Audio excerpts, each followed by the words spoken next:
Hello friends, welcome to Geetha channel. இன்னைக்கு நம்ம வீடியோல வந்து பாத்தீங்கன்னா ரொம்பவே டேஸ்டியா and சிம்பிளா வந்து மட்டன் பிரியாணி தாங்க செய்ய போறோம். ஃபர்ஸ்ட் நான் ஒரு குக்கர் வச்சிருக்கேன்.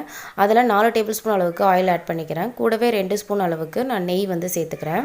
இது நல்லா ஹீட் ஆனதும் கூடவே ஒரு பட்டை, 2 ஏலக்காய், 4 கிராம்பு, ஒரு பிரிஞ்சி இலை சேர்த்தாச்சு. இது கூடவே கொஞ்சமா வந்து புதினா இலை, ஒரு கைப்பிடி அளவுக்கு கொத்தமல்லி இலை வந்து சேர்த்து நம்ம வதக்கி எடுத்துக்கலாம். 2 டேபிள்ஸ்பூன் அளவுக்கு இஞ்சி பூண்டு பேஸ்ட்டும் ஆட் பண்ணிக்கிறேன். இதெல்லாம் எண்ணெயில் வந்து நல்லா வதக்கிக்கலாம். 2 நீல வாக்கில் கட் பண்ண பச்சை மிளகாய் கூடவே சேர்த்துக்கிறேன். 3 பெரிய சைஸ் தக்காளியை வந்து மிக்சியில் அரைச்சி வச்சுருக்கேன். அதையும் இது கூட ஆட் பண்ணிக்கிறேன். 2 பெரிய வெங்காயத்தையும் அரைச்சி வச்சுருக்கேன். இது கூடவே சேர்த்து நல்லா வந்து வதக்கி விட்டுக்கலாம், பச்சை வாசனை போகிற அளவுக்கு.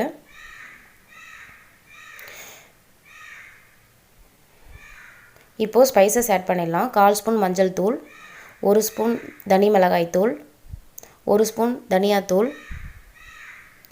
2 ஸ்பூன் கரம் மசாலா தூள். அதாவது கரம் மசாலா தூள்னா பிரியாணி மசாலா தான். இது எல்லாத்தையும் சேர்த்து நல்லா வந்து வதக்கி விட்டுக்கலாம்.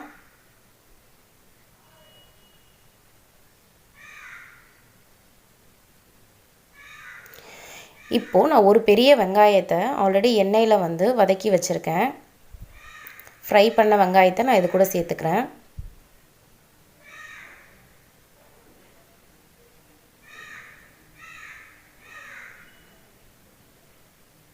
இப்போ 200 ml தயிர் வந்து இது கூட ஆட் பண்ணிக்கிறேன். இது எல்லாத்தையும் நல்லா வந்து வதக்கி விட்டாச்சு. இப்போ நான் 1/2 கிலோ வந்து மட்டன் எடுத்து வச்சுருக்கேன். அதையும் இது கூட சேர்த்துக்கிறேன். இதுக்கு தேவையான அளவுக்கு உப்பு வந்து ஆட் பண்ணிக்கிறேன். மட்டனை மட்டும் தனியாக வந்து வேக வச்சு எடுக்கலை. ஸோ அதனால் வந்து நான் 1 டம்ளர் அளவுக்கு மட்டன் வேகிறதுக்கு அளவுக்கு தண்ணி ஆட் பண்ணி ஒரு விசில் விட்டு எடுத்துக்கிறேன். பாருங்கள், இப்போ நல்லா வந்து கொதி வந்துருச்சு. மட்டனும் நல்லா வெந்துருச்சு. இப்போ இந்த ஸ்டேஜில் வந்து நான் அரிசி வந்து 10 நிமிஷத்துக்கு முன்னாடியே ஊற வச்சுருக்கேன். ஸோ பிரியாணி அரிசி 1 டம்ளர் அரிசிக்கு 2 டம்ளர் தண்ணி வீதம் நான் இப்போ வந்து ஆட் பண்ணிக்கிறேன். அரிசியை சேர்த்துட்டு இந்த டைமில் உப்பு செக் பண்ணிவிட்டு சேர்த்துக்கோங்க. இப்போது பாதி லெமனை வந்து கட் பண்ணி வச்சுருக்கேன், அதை புழிஞ்சு விட்டுக்கிறேன். இப்போ இது லைட்டாக கொதி வந்த பிறகு கொத்தமல்லி தலையை தூவிட்டு விசில் போட்டு நம்ம வேக வச்சு எடுத்துக்கலாம். அதாவது லோ ஃப்ளேமில் ஒரு விசில் வந்த பிறகு ஆஃப் பண்ணி எடுத்துருங்க. பாருங்கள், எவ்வளோ சூப்பராக அரிசிலாம் உடையாமல் நல்லா வெந்து வந்திருக்கு. சூப்பரான மட்டன் பிரியாணி சிம்பிளாக அண்ட் ஈஸியாக வந்து நம்ம வந்து பண்ணி எடுத்து சாப்பிட்லாம்.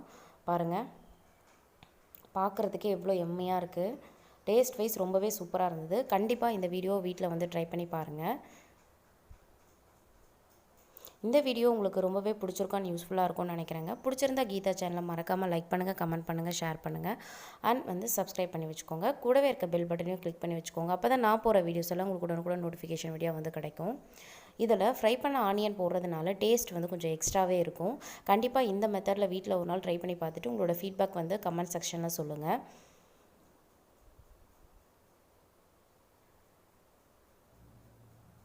தேங்க்ஸ் ஃபார் வாட்சிங்.